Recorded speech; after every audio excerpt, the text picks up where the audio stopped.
Hello everybody, my name is Niku and welcome to the Trading Setup channel where we explore the world of trading. The market really has become faster, and if it feels like the usual approaches have stopped working, it's not about luck or a difficult year.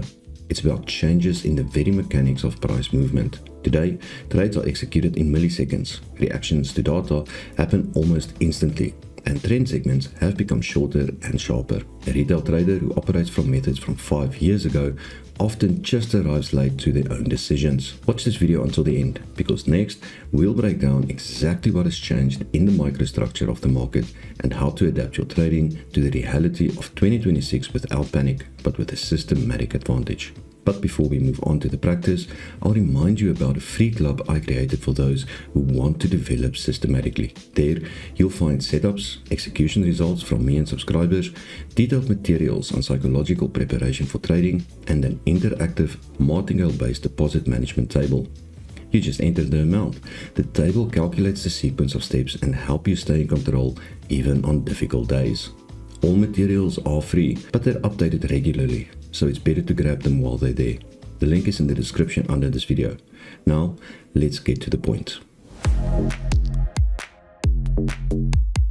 What does the market has become faster mean in practice? Well, the first change is tied to the growth of algorithmic trading. According to industry studies, the share of automated strategies in financial markets keeps growing, and the algorithm trading market itself is accelerating in both scale and technological depth. From the outside it looks simple. News comes out and price moves instantly. But inside it means something else. A significant portion of liquidity today is provided by systems that don't think like humans. They react to supply and demand imbalances, to the speed of price changes, to order flow. That's why the first seconds after any event, price can shoot up and then just as quickly pull back while algorithms rebalance positions. The second change: high frequency participants and the fight for latency. The technological race for milliseconds has become a normal part of the market. Regulators even have to intervene to equalize access conditions. For a retail trader, this doesn't mean the game is unfair.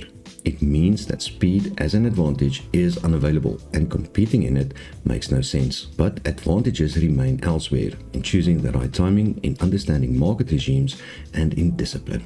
The third change is shortened trend cycles, where in previous years a trend could run calmly for weeks, almost without pauses. Today, the market often draws shorter impulses: fast move, correction, then either continuation or a full reversal. This is partly due to rate differentials and news flow, but mainly because capital is redistributed faster. According to institutional surveys, unexpected volatility and sharp political economic events have become the main market drivers, replacing smooth cycles. Which is why the old style of enter and wait until it reaches the target by itself works worse than before. So what can a retail trader do with this in 2026? There are 3 practical principles that help you stop trading yesterday's reality. The first principle: stop trying to be the fastest and shift into the role of a cycle observer. If the market moves in impulses, your job is not to catch the start down to the millisecond, but to wait until the impulse is formed and clear.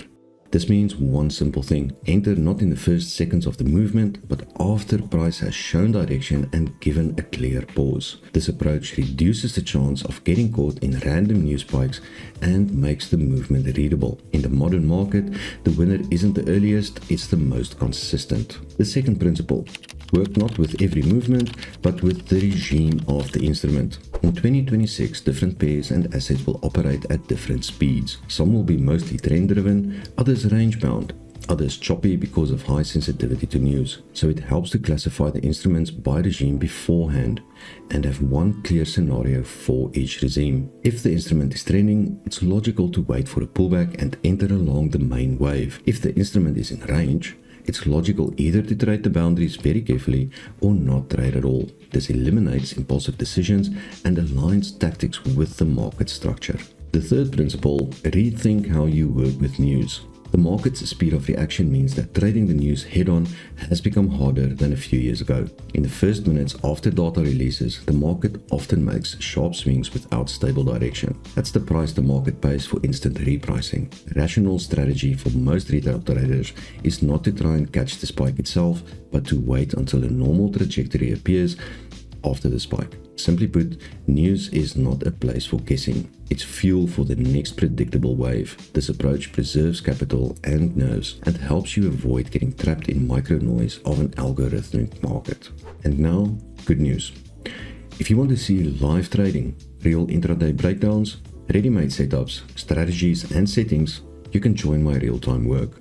I conduct trading sessions where I explain the logic behind actions and show specific price development situations. To get access, just message me.